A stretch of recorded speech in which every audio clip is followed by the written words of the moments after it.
Hi guys, today we're going to be taking a look at one of my all-time favourite games, that being Unreal Tournament.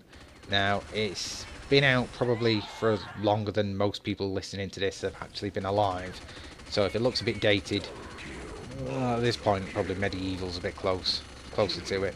If it looks a bit old, I can understand why you might be hesitant to try it, but hand on heart, this is still the most fun I've ever had in a shooter, ever.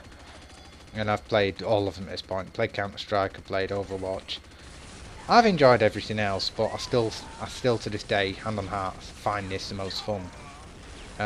It came out back in the day when it was around the time of Quake 3 Arena came out, and that in itself was an amazing game at the time.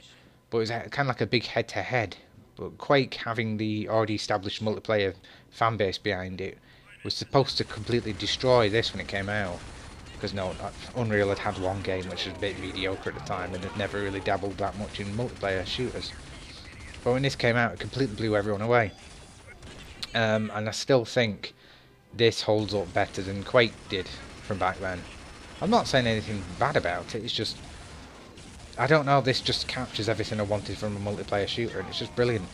Even the bots you can play with, because I'm not sure how active the multiplayer scene is for this these days, probably not that much. You can probably still get a few matches on Steam, but the bots have actually been programmed quite well on this game, so even on the lower difficulty settings, they'll proper give you a run for your money even now. So you just set it to 15 bots, obviously, so it's like 8 aside, sort of thing, you know, with you adding into it. And it's just mental good fun. I don't know what else there is to say about it, really. It's just got some of the best, most fun guns in it, in games I've ever had. There's a load of multitude of guns. Every single gun has got like a primary mode of fire and a secondary mode. And it's just good fun to mess with. And yes, he does have the most ridiculous weapon ever put in a game, that being the sniper rifle, which pretty much one-shot kills anything, has no sway. Yeah, it's hilarious just to sit and just snipe bots. Well, you can try and snipe online, but everyone's got the same idea.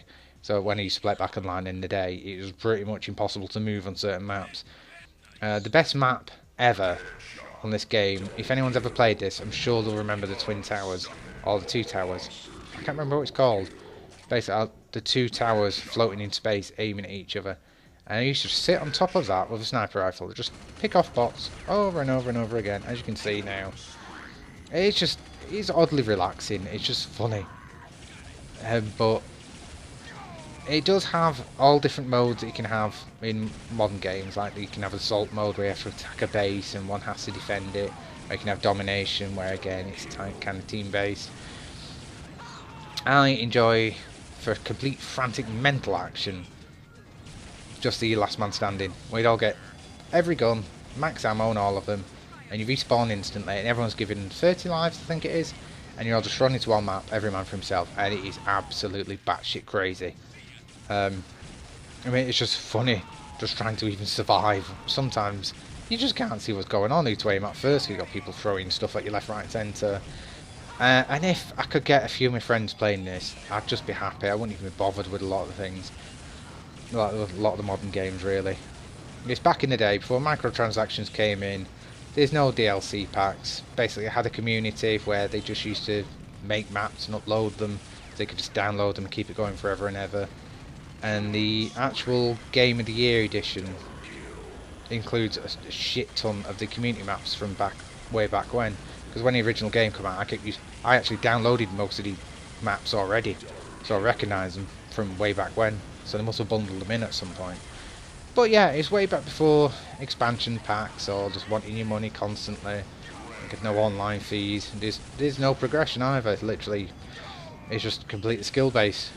Well, memory based as well, if you can remember the maps and where the guns were. But yeah, there's just literally just jump in, have a go, jump around like a crazy bastard and fire rockets. And it's just, I kind of missed it. Cause I've not played this for a long time actually. It's been a few years since I played this last time. But just seeing it now, just the pure essence of actually just an FPS shooter, without all the other crap or grinding to unlock a fucking attachment that takes you weeks to do, and then you think, oh great, now I've got another assault rifle. Weirdly, I find myself grinding for these things, but I never enjoy it. I'll get it, and then right, great, I feel like I then need to do something else. it's kind of programmed me now in a way where I don't like playing games where there isn't progression too much because I feel like I'm wasting my time, which isn't really what gaming is about. It's just about having fun and, well, just distracting you, because real life can be crap sometimes. And you can just jump on here and just have fun. But I feel like if modern games are just moving further and further away from that. It's all about competing and just trying to get the best at everything. Just have fun on this. I'd love to get a community going on this, because it's still best FPS of all time. I'll just say it. Single player wise, of course, Half-Lives and everything, but multiplayer wise, definitely this. It does kind of have a single player mode. It's kind of like start the Unreal Tournament rather than a practice session, which is just like a progression system. It's just normally maps with 4 bots and maps with 5 bots, and you work your way through, and there is actually a final battle, which is a tough son of a bitch from memory. But yeah, it's not really story. I mean, come on, who plays multiplayer shooters for the story? But yeah, if you just give this a go, if you never tried it, you could probably get it for about £1 or a couple of dollars these days, and it's just fast mental fun. Yeah, so hopefully you've enjoyed watching this, guys, and I shall see you next time. Goodbye.